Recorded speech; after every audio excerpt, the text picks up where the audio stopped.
Alright, first repair job on the Suburban here. I was cutting grass earlier and I noticed that I only saw 7 lug nuts on this wheel. Went to put another lug nut on, got looking at it, and the stud was all jacked up. So obviously you can't just throw a lug nut on there.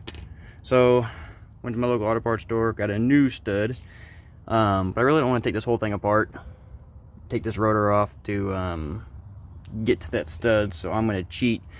And so basically I'm going to snake this stud down through there and pull it through the hole using a lug nut.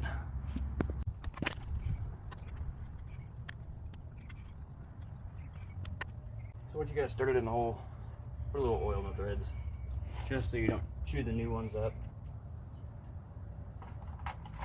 I like to throw a couple of washers on there.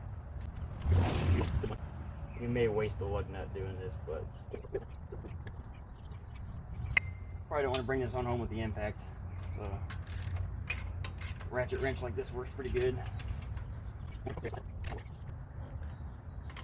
So once it's been on you too much, you can put a pry bar or something in between some of your other studs here to kind of hold it still while you pull this in. And then you may have to get about halfway through and back it off and add some more washers to it once the shoulder starts coming through.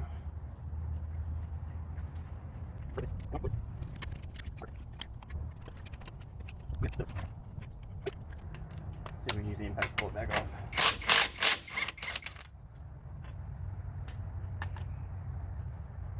No, just needs to go just a little bit further here. Let's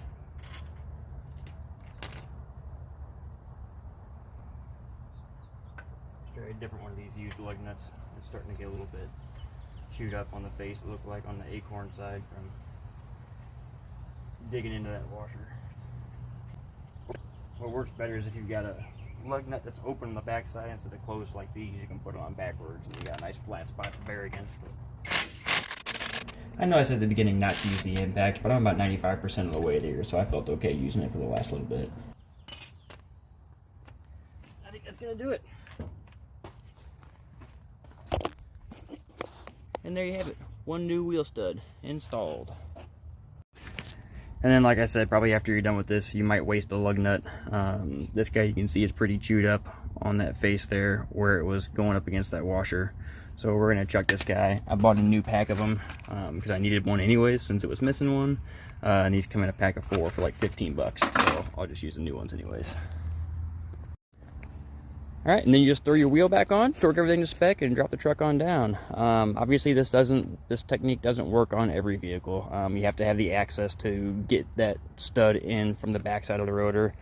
But if you can't get it in this way, then you just have to take it all apart, get the rotor off, and then hammer the stud in from the backside. It's a little bit more work, but that is the right way to do it. And you know what? If you've got an air-conditioned shop all the time in the world to just take stuff apart and put everything in, that's fine, but I'm in a driveway. It's 90 degrees outside, and I gotta drive this thing to work tomorrow. So I'm happy with just doing it this way.